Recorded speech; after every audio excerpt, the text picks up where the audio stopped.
Hi friends, welcome back to my channel. Psychology പറയുന്നത് അർത്ഥശൂന്യമായ 1000 വാക്കുകളേക്കാൾ മികച്ചതാണ് ആശ്വാസം തരുന്ന നിങ്ങളുടെ ഒരു വാക്ക്. ഉള്ളവനിലേക്ക് നോക്കിയാൽ നിങ്ങൾക്ക് ഒരുപാട് നേടാൻ കഴിയും.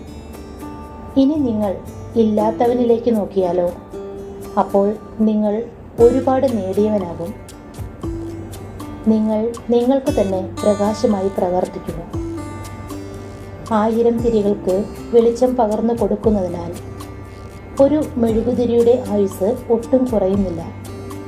അതുപോലെയാണ് പങ്കുവയ്ക്കപ്പെടുന്ന സന്തോഷവും. നിങ്ങൾ പിന്നീട് പശ്ചാത്തപിക്കാതിരിക്കാൻ വൈകാതെ നിരന്തരം ധ്യാനിക്കുക. ഇന്നലകളെ ഓർത്തുകൊണ്ട് ജീവിക്കരുത്. നാളെയെക്കുറിച്ച് സ്വപ്നങ്ങൾ കാണുകയുമരുത്. ഇന്നത്തെ ദിവസത്തിൽ മാത്രം നിങ്ങളുടെ സർവ്വശ്രദ്ധയും കേന്ദ്രീകരിക്കുക. കൈ നിറയെ പണമുള്ളവനല്ല, മനസ്സ് നിറയെ സമാധാനമുള്ളവനാണ് യഥാർത്ഥ സമ്പന്നൻ. നിങ്ങളുടെ പക്കലുള്ളതിന് എല്ലായ്പ്പോഴും നന്ദിയുള്ളവരായിരിക്കുക. ജീവിതത്തിൽ നടന്ന കാര്യങ്ങളോർത്ത് ഒരിക്കലും പശ്ചാത്താപിക്കരുത്. അത് മാറ്റാനോ പഴയപടിയാക്കാനോ മറക്കാനോ കഴിയില്ല. അതിനാൽ അതൊരു പാഠമായി എടുത്ത് മുന്നോട്ട് പോകുക.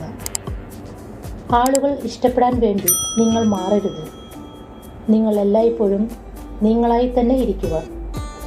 ശരിയായ ആളുകൾ യഥാർത്ഥമായി നിങ്ങളെ ഇഷ്ടപ്പെടും. നീ എത്രത്തോളം ഒരാളിനെ സ്നേഹിക്കുന്നുവോ അത്രത്തോളം നിന്റെ മനസ്സിനെ വേദന സഹിക്കാൻ പാകപ്പെടുത്തുക. എന്തു വന്നാലും തളരരുത്. ലക്ഷ്യത്തിലെത്തുന്നതുവരെ പോരാടുക. വിലപ്പെട്ട ഏതു കാര്യത്തിനും സമയമെടുക്കുമെന്ന് മനസ്സിലാക്കുക. അസൂയക്കാരന് ഒരിക്കലും സമാധാനമുണ്ടാകില്ല.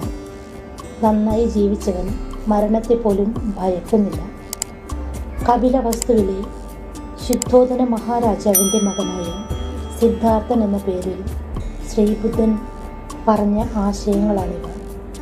ഈ പറഞ്ഞ ഓരോ വാക്കുകളും നിങ്ങളുടെ ജീവിതത്തിൻ്റെ വിജയത്തെ കൈവരിക്കാൻ സഹായിക്കട്ടെ.